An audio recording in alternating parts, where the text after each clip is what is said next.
Assalamualaikum warahmatullahi wabarakatuh. Sahabat semua, apa itu sexual consent? Sexual consent adalah persetujuan seksual atau hubungan seks yang dilakukan atas dasar persetujuan, atau dalam kata lain, hubungan seks yang dilakukan atas dasar suka sama suka. Nah, baru-baru ini sexual consent menjadi sangat viral. Mengapa ia menjadi viral?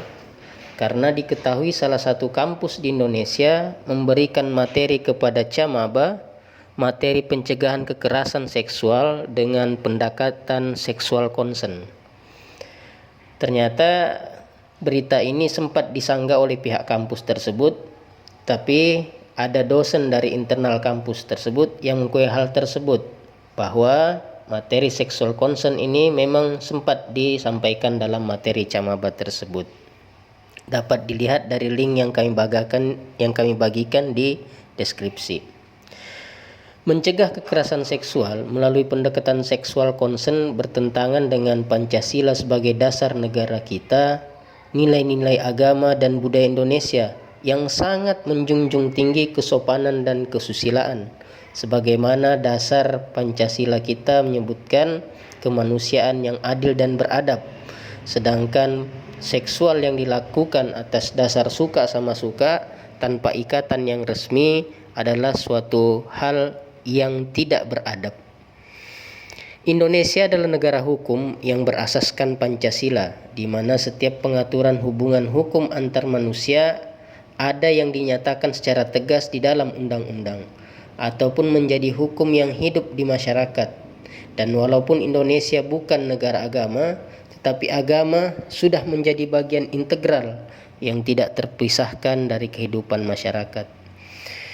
Maka ketika mendengar terjadi sosialisasi sexual consent pada salah satu kampus di negeri kita ini, kita harus menelaah dan bahkan mengkritisi agar dunia pendidikan kita mencapai tujuan-tujuan mulianya sebagaimana yang termaktub dalam undang-undang.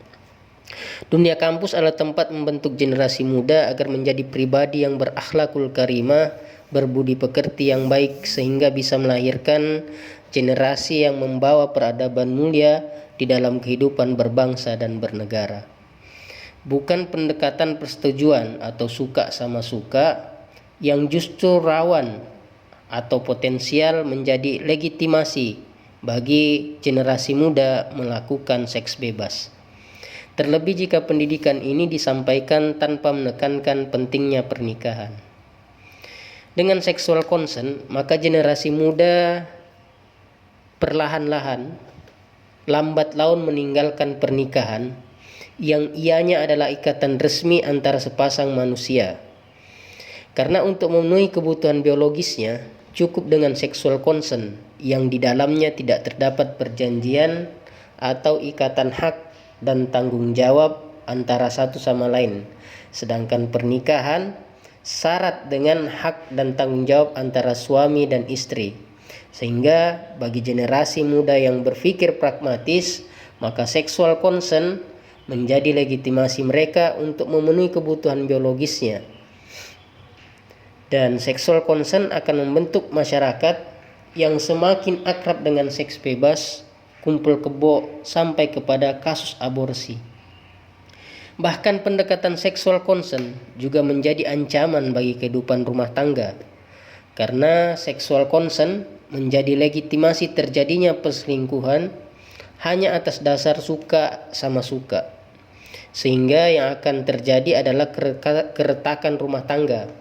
Padahal rumah tangga adalah kunci dari lahirnya peradaban mulia dan masyarakat madani. Maka dari itu kepada pihak yang berwenang, terutama pemerintah dalam hal ini, mestinya hadir mengusahakan dan menyelenggarakan satu sistem pendidikan nasional yang meningkatkan keimanan dan ketakwaan serta akhlak mulia dalam rangka mencerdaskan kehidupan bangsa yang diatur dengan undang-undang.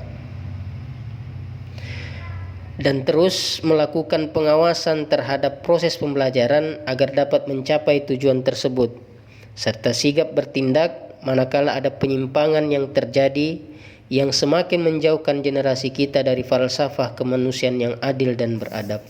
Dan kita sebagai masyarakat juga harus terus berperan aktif dalam proses perencanaan, pelaksanaan, pengawasan dan evaluasi program pendidikan, sehingga generasi muda kita mampu menjadi generasi yang membawa kita kepada sebuah peradaban yang mulia dengan manusia yang penuh dengan adab, berakhlakul karimah, dan menyongsong Indonesia yang lebih maju karena manusianya adil dan beradab.